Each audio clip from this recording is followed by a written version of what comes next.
This video is sponsored by War Thunder. So that's where that went. Onto the video. Blood Omen, Legacy of Kain. Now there's a title. A dark fantasy epic about a vampiric lord with a dying world at his mercy.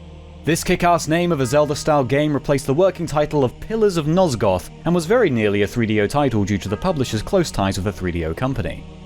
The O is how many copies it would have sold on that thing, but the developers at Silicon Knights convinced publisher Crystal Dynamics to give the Sony PlayStation a try, and that probably saved the whole project. By the game's release in late 1996, the PlayStation was trailblazing the next age of console gaming, with its only real contender coming out that same year, and I have no doubt the choice of platform ensured Kain sold well enough to leave a legacy for sequels to follow. Pre-2000s game development was a very different beast than what we know today. One where a game's directors may also be its programmers and writers, and when games with a tone as morose as Blood Omens were few and far between. But let's see if a game that's more than 25 years old can leave the same impression it did all that time ago. Most of the footage in this video will be of the good old game's PC version, but I want to draw some comparison with the original release, namely how Crystal Dynamics' logo has been shoved into the corner. It looks like they've sealed Gex into this dark void to render him incapable of any witty observations. This is like one of ThunderPsyker's title transitions. Things kick off right as we select Start Game with an ominous foreword from an unknown voice. That's a suitably bloody Omen to match the title. I wonder which of the writers wrote that. What the fuck? Now most games will make their intro cinematic a vertical slice of what its gameplay is going to be like, or perhaps the prologue of the story it's about to tell. Blood Omen, however, shows various flashes of deep lore backstory and says, trust me guys, you'll know what's going on in like 2 hours. Some Vlads are getting impaled while these candle-kindling wizards are butchered by what looks like a goblin giga-chat at first glance. As he sucks up the wizard's gazpacho, the one guy who always runs late to the D&D session finds everyone dead, gets a pummel to the head, and is cursed with the rubric of Aramin by his manager during his next performance review. We then see yet another brutal murder and some stone pillars begin to crack, before abruptly putting us into gameplay as some guy in a tavern. This is Kain.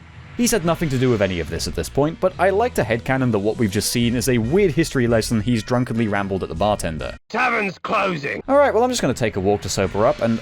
oh, that's a lot of bandits. And I'm dead. At which point we go to the afterlife, which, yes, does resemble 90s full motion video in real life as well. I check with Grandma, where our perished protagonist laments how he only cares about enacting revenge on the ones that killed him. To which the same skeletal sorcerer we saw before obliges by turning Kain into a vampire and setting him back upon the world. You will have the blood you hunger for. Okay, so between this, the pillar thing, and that guy becoming Alphonse Elric, what the fuck is going on?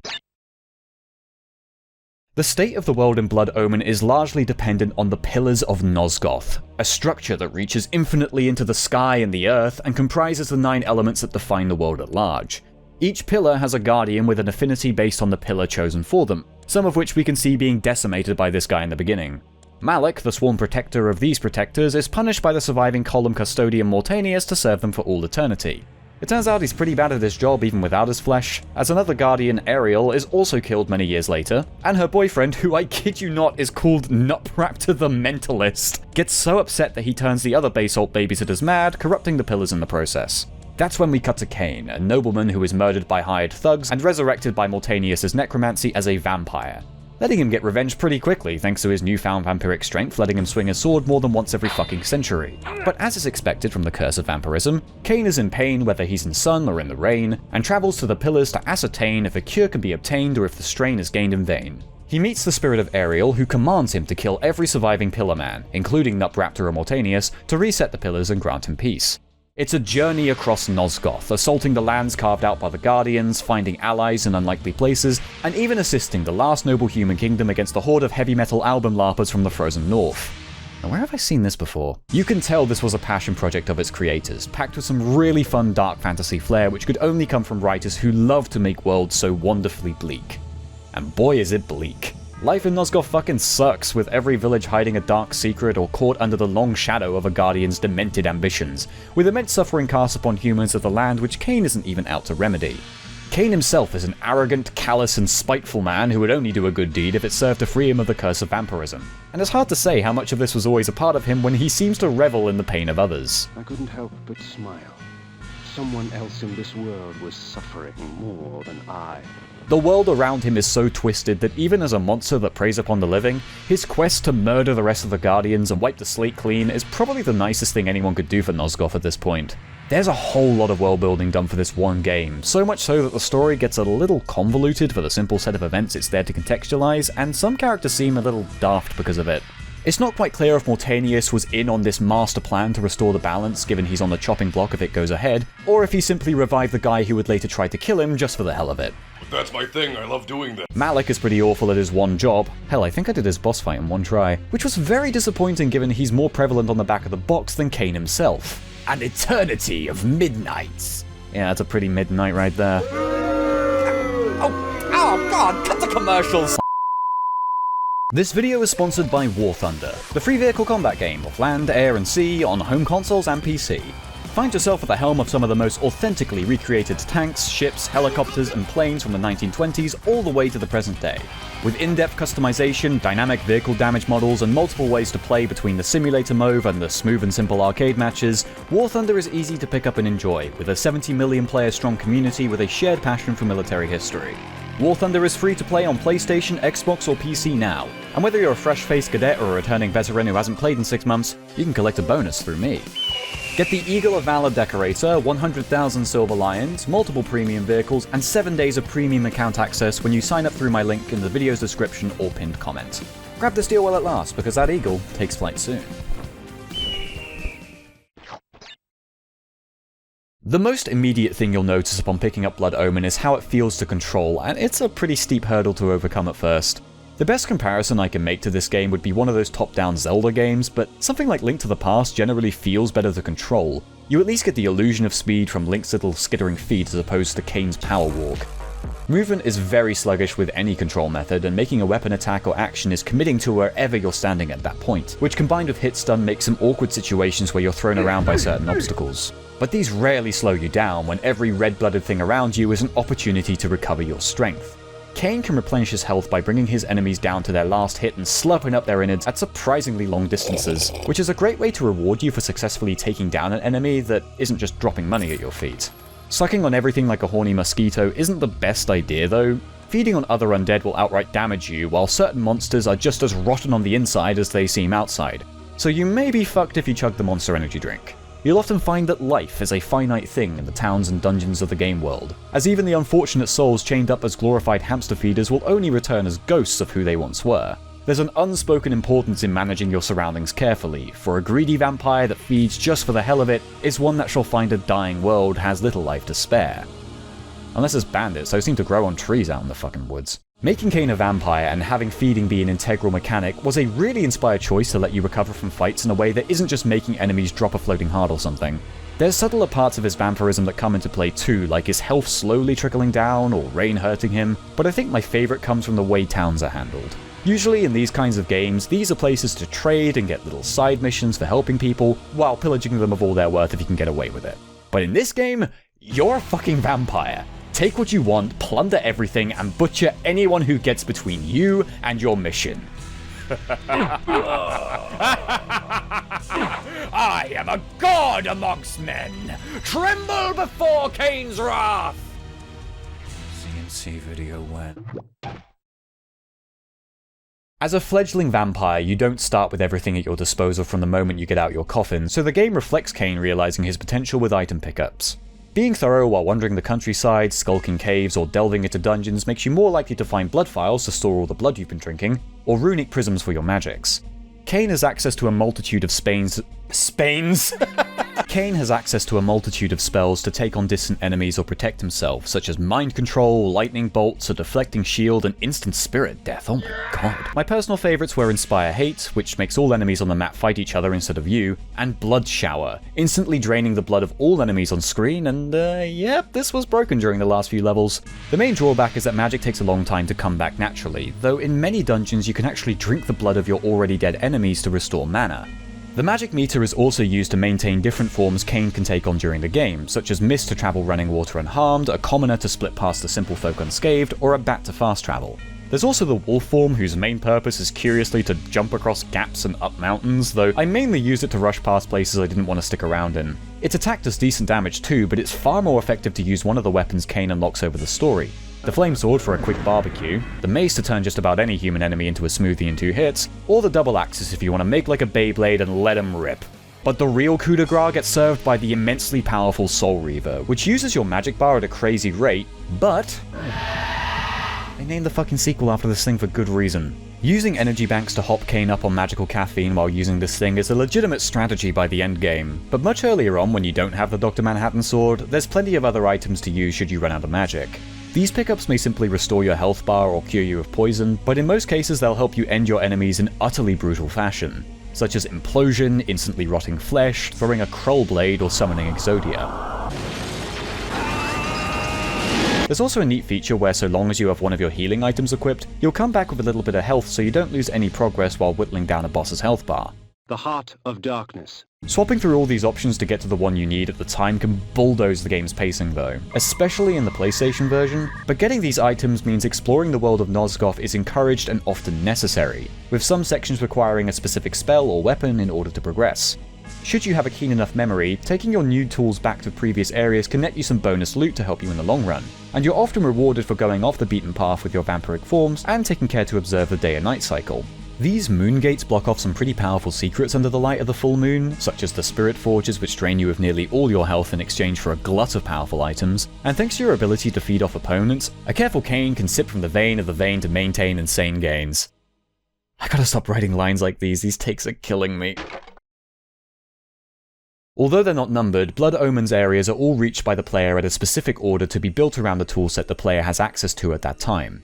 It's a linear game that gives the impression of scope, but with features like the bat beacons to revisit older areas and the unusual order of locations you visit, it kept me guessing on where I was going even by the time my world map was fully explored. I thought the finale would take place in Dark Eden, but it's more like the midpoint of the game. I love its flavour as this twisted paradise made by the corrupted custodians, where all the animals which were meant to inhabit it are melded into horrid flesh beasts. There's a fun pulpy side of fantasy at work in the landmarks you visit across Nosgoth, whether that be Nutraptor's lavishly carved skull lair or the labyrinthine cathedral of Avernus, which takes you to both eerie skeletal catacombs beneath and this otherworldly plane of teleporter madness. The classic staples of fantasy dungeons litter the levels, like swinging axes, spike pits, ominous weird floating spike balls, and skeletons, while dungeons, which introduce you to a new item or spell, teach you how they work by locking you inside until you figure it out. One time I casted Sanctuary to go back to a save point and couldn't finish the dungeon because the front door got bolted shut.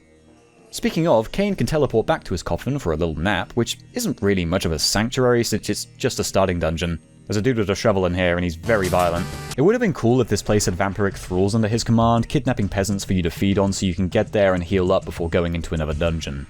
Blood Omen's level design is very much passable, with a few fun gimmicks built around your powers and backtracking prevention loops, but I wasn't a fan of the puzzles or how you bounce around when taking damage or getting bombarded by these Long Island ice liches. But Nosgoth isn't solely dingy dungeon depths or wicked wildlands, as the humans of the setting may be settled into towns, camps, or the great city of Willendorf. When I wasn't using a human disguise to pass by peacefully, I felt like a monster in these places. But don't get it twisted. Snoop around town long enough and you'll find they hide their own grisly secrets.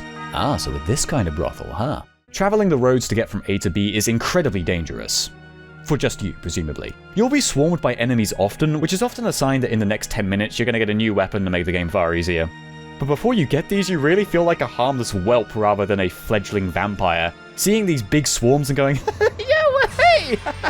Look at the time, I gotta go! It's almost jarring that I felt more threatened by wading through the swamp water or going from town to town than I did during a demon invasion in the latter half of the game. This game's difficulty isn't a gradual incline, but rather a bell curve, and nothing shows that better than the boss battles. They usually just involve dodging projectiles or avoiding the boss's minions, with the first and final ones being the easiest in my opinion. I think the most fun to fight was Malik, because keeping the pressure on against someone built up to be such a capable warrior, please don't check his track record, was genuinely exciting. While the hardest and most awkward fight was against Bane and the Duel. The Duel bombards you with spells from a lake of water that hurts you, while Bane breaks your platforms and constantly teleports away, putting this whole thing on a timer and... Stay still, you tree-hugging fucker! With such an emphasis on its story and background, Blood Omen can pull no punches in its world design to make its levels feel like a journey across a mad and dying world ruled by debaucherous masters. You start beneath the gloom of Kain's sanctuary and the corrupted pillars, passing through the free towns where the last specks of vibrance remain in the world, before venturing across the lands of cold-hearted brutes or the decadent lairs of depraved masters. Silicon Knights must have had fun with these designs, and I spent a little too much time admiring every crunchy pixel on this old map. The same can be said about character designs. There's great variety here, with the wicked undead or nemesis being contrasted by the wackier choices like scarecrows, exploding teddy bears, or jesters. Cool jester. There's enough visual clarity to communicate what you need to see, with some exceptions, with lighting and neat weather effects to reflect the environment, although I did at one point miss a dungeon for an ability I needed to progress since its doorway was obscured by the darker graphics. I want to take a quick note of the user interface here because I love stuff like this. The magic bar could be easy to read, but you can see Kain's armor and weapon choice in his portrait. It always grows every time you reload a save to reflect just how powerful you've become. And before he turns, his interface is completely different. That's such a small detail that wasn't needed, but I love that. Kinda wish I could play the game with this on. But if we're just talking about graphical fidelity and how it's aged, this isn't too shabby for the time it's made or the hardware it's on, but 28 years later, man, Kain, you look like a melting Farquaad before your murder. Death was a glow-up for you. I kinda love this though. As someone nostalgic for the PlayStation 1 era of games, it's endearing for me to see this visual style combined with some unintentionally funny animations and sound effects. Speaking of, Blood Omen is positively dripping with classic fantasy styling in its visual department, helped by a healthy base of pre-rendered early 3D sprites and cinematics. But it equally sounds the part too, with some very prominent sound design which can probably be found in all sorts of games from the same time. There's something oddly homely about the sound effects of spells, and something even more disconcerting about the horrifying screams of your victims, suitably gruesome for what you inflict upon them. On top of this as well as the music, largely instrumental but creating impeccable atmosphere. The limited number of them are reused a bit too often, and the vocals and sound effects over Nutraptor's theme are frankly distracting, but I'm often disappointed how short they are when I listen to them out of game. I'm oddly fond of the style of music that came from this era of games. I listen to Windows 96 while working, don't judge. But it can have its own surprises too, with tracks like Elsevier the Dollmaker's theme. It's kooky, unpleasant, and sets the right tone for his House of Horrors.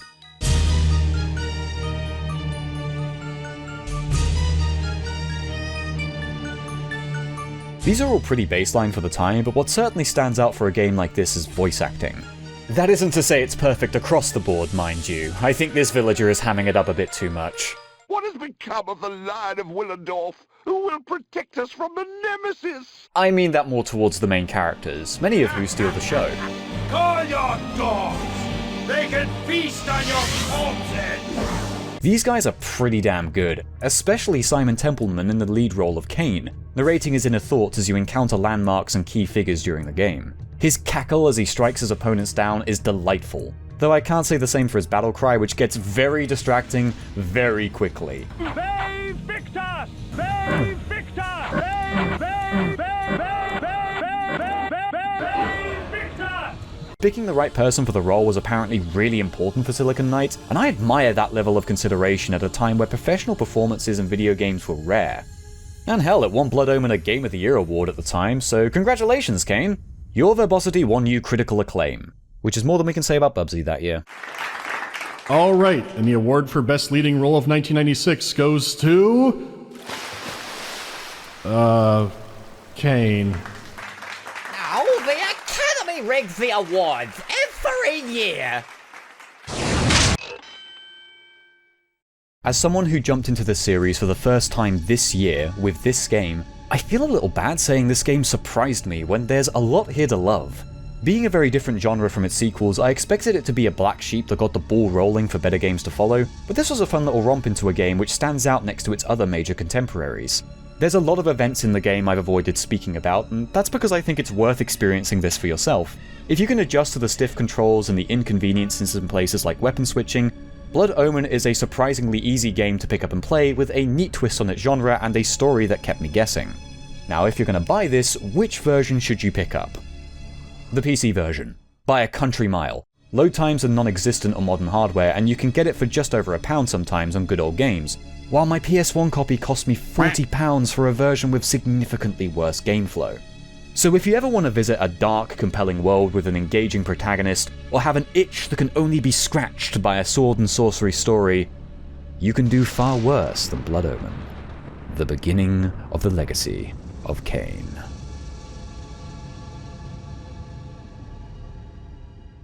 Thanks again to War Thunder for sponsoring today's video. Support the channel by visiting the link in the pinned comment or video description to try War Thunder for free, and collect your bonus vehicles and other goodies whether you're brand new to the game or a returning player from 6 months ago or more.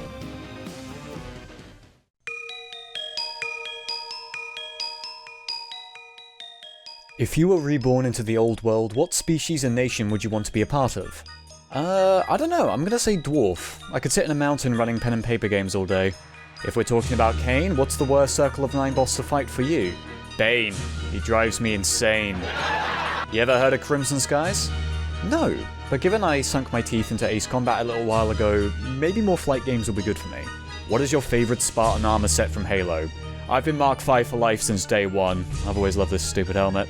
What is your favourite faction in Warhammer 40k, and if it's Space Marines or Imperial Guard, what is your favourite chapter or regiment? Imperial Guard! And, would you judge me if I was boring and said Cadians? I mean, I like them all, to be honest. Did you ever play the old Dungeon Keeper games, and would you ever consider making a video on them? Somehow I've never gotten around to them, despite having played Bullfrog's other stuff. I reckon it'd be fun to make something on them though, and I'm sure it'd be a lot better than Theme Park World, that's for sure. Will there be more of the in-review TTS type of editing, like the Eldar montage? Yes, in the future. I wanted to do them especially for Retribution since it speaks to my roots a little. But if I can think of something funny in future videos, I'd want to animate scenes more like that. Who is the best character in Legacy of Kain, and why is it Raziel? I'll be the judge of that. Thank you to all the patrons and channel members who have been supporting me, with an extra special thanks to my Baneblade tier subscribers, Adiros, Alexis Athena, Brandon Hickey, Carbon Green, Demon Xenomorph 1987, Diomedes Nuts, Epsilon, Gorgeous Freeman, Just a Guy, Obama, Old Man Jenkins, Potato Lord, Prime B1, Raziel Martellus 96, Rogan, Tainted Cookie, Tuda, and Warlock Scrack. Kain lives in death.